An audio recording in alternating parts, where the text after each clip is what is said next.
কিভাবে float switch দিয়ে magnetic contact connection করবেন চলুন দেখি। এই তো দেখতে পাচ্ছেন এটি ফ্লোট সুইচ। এটিকে কানেকশন হলো তিন রকম, একটি আপে চলে একটি ডাউনে চলে। এটা হলো কমন তার, এটা হলো তার আপ অ্যান্ড ডাউনের দুটি লাইন। তো এটাকে কানেকশন করে আজকে আপনাদেরকে দেখাবো। দেখতেই পাচ্ছেন এটা ট্যাঙ্কির মধ্যে থাকে ফ্লোট সুইচটি।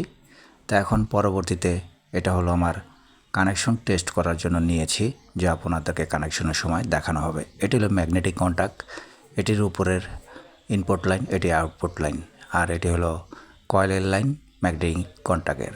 তো আজকে এটাকে পুরোপুরি কানেকশন করে আপনাদেরকে দেখাবো ট্যাঙ্কির অটো কীভাবে ম্যাগনেটিক কন্ট্যাক্টে কানেকশন করবেন। একদম সহজ, বুঝতে খুবই সহজ। তো দেখুন কীভাবে আমি কানেকশনটা করি। এই যে এটি হলো আমার পাওয়ার লাইন, যা টেস্ট করব। ধরে নিন এটা আপনার মেন লাইন।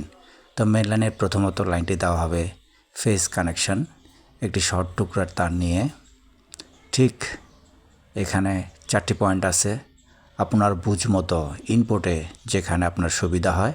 তো আমি প্রথমটাই নিচ্ছি, যেহেতু এই পাশে কানেকশনটা শুরু করলাম। তো এটি কানেকশন হয়ে গেল।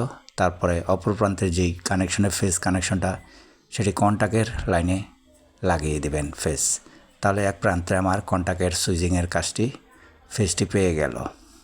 তো এবার পরবর্তী ফ্লোট সুইচের কানেকশন, যা আমি নিচের দিকে বলটি নামলে চালু হয় সেভাবে আমি কানেকশনটা করে নিয়েছি, লাইনটি বের করে নিয়েছি। এখন নিউট্রালের সাথে মেন কানেকশনের তার শেষের অপর প্রান্তে দেখতে পাচ্ছেন লাইন ইনপুট করছি। এটা ধরে নেন আপনার মেন লাইন। এই মেন লাইনে আমি কানেকশনগুলো করে ফেলেছি। তারপরে ফ্লোট সুইচ থেকে অপর প্রান্তের যেই তারটি বের হয়েছে সেখানে আমি কানেকশনটি করে দেব ম্যাগনেটিক কন্ট্যাক্টের কয়েলে। তো দেখতে পাচ্ছেন কানেকশনগুলো করা হচ্ছে। এভাবেই কানেকশনগুলো করলাম। এটার ফলে ফ্লোট সুইচ থেকে একদম ঘুরে লাইনটি নিউট্রাল পেয়ে একদম সরাসরি কয়েলে চলে আসছে।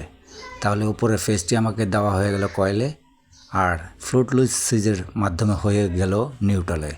মেন লাইনটি দেখতে পেলেন, এখান থেকে আউটপুট হবে মেন লাইন, মোটরের কানেকশনটা যাবে। এবার আমি প্লাগিং করব মেন লাইনটি, দেখি আমার কার্যক্রম ক্ষমতাটা কতটুকু হয়েছে বা সঠিক কানেকশন হয়েছে কিনা। এই যে দেখতে পাচ্ছেন এটি নিচে ট্যাঙ্কি শেষ হয়ে গেলে ভরবে। এটি দেখতে পাচ্ছেন up and down, up and down.